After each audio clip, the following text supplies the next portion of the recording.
तो स्टूडेंट्स आप लोग दूसरे नंबर को ध्यान से देखिए, इसमें क्या कहा जा रहा है। निम्नलिखित में सही उत्तर चुनिए और उसका औचित्य दीजिए। तो यहाँ पर हमें एपी दी गई, ठीक है, एक समांतर श्रेणी दिया गया है। तो श्रेणी के जो पद है, पहला पद 10 है, दूसरा पद 7 है, तीसरा पद 4 है। हमें इसका 30वां पद चाहिए। कौन सा पद चाहिए? 30वां पद। तो स्टूडेंट हमने आपको फॉर्मूला सिखाया था। फॉर्मूला हमने आपको क्या बताया कि जो हमारा फॉर्मूला है nवां पद निकालने का, हमारा क्या होता है, an इज इक्वल टू होता है a plus n minus 1 of D होता है, ठीक है। तो यहां पर आप लोग मान रखिए, देखिए अब a हमारी श्रेणी है, तो श्रेणी का प्रथम पद क्या होता है? a होता है। तो यहां से जो हमारा a है, a का मान क्या हो गया? 10 हो गया। तो a का मान आप 10 रखिए प्लस n। अब देखिए n हमें 30 दिया, 30वां पद चाहिए।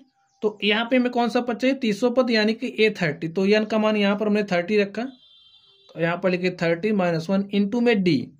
अब हमने क्या बताया था d निकालने के लिए? आपको d निकालने के लिए मैं आपको बताया कि भाई आप दूसरे पद को लेना, दूसरे पद में से पहले पद को घटा देना। तो 7 माइनस आप 10 करिए।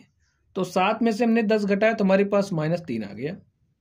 तो यहाँ पर आप -3 लिख दीजिए।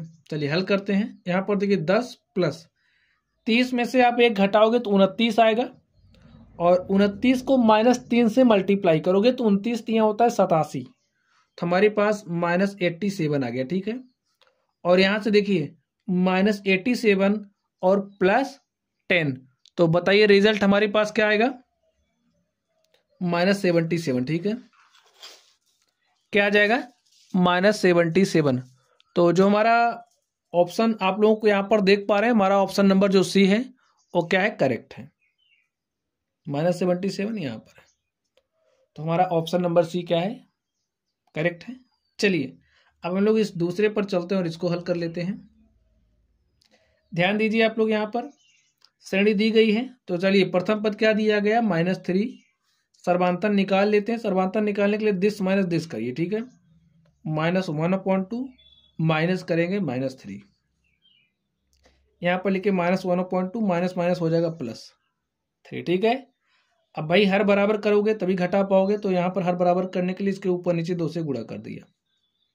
तो -1/2 प्लस 3 दूनी क्या हो गया? 6, और यहाँ पर बटे में 2। देखिए हर बराबर हो गया तो अंशों को आप घटा लीजिए या जोड़ लीजिए, चिन्ह तो जोड़ना है।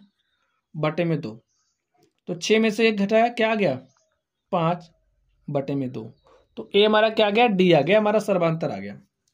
अब हमें 11वां पद चाहिए। तो फॉर्मूला हमने क्या सिखाया आपको? हमारा जो an होता है इज इक्वल टू होता है a plus n minus 1 of T. हमें 11वां पद चाहिए, यानी कि n का मान क्या है? 11 है। तो हमें a11 चाहिए। तो a का मान -3 रखिए प्लस n का मान 11 है, -1 ऑफ d, और d का मान कितना है? 5/2। बस आपको कुछ करना नहीं, फॉर्मूले में वैल्यूज रखिए, उसके बाद हल करते चले जाइए। -3 प्लस 11 में से हमने 1 घटाया तो हमारे पास आ गया 10, और यहाँ पर गुणे में है 5/2। काटिए 2 1 के 2, 2 पंचे 10, ठीक है। यहाँ पर आया -3 प्लस 5 को 5 से मल्टीप्लाई किया तो 5 पचे क्या हो जाएगा?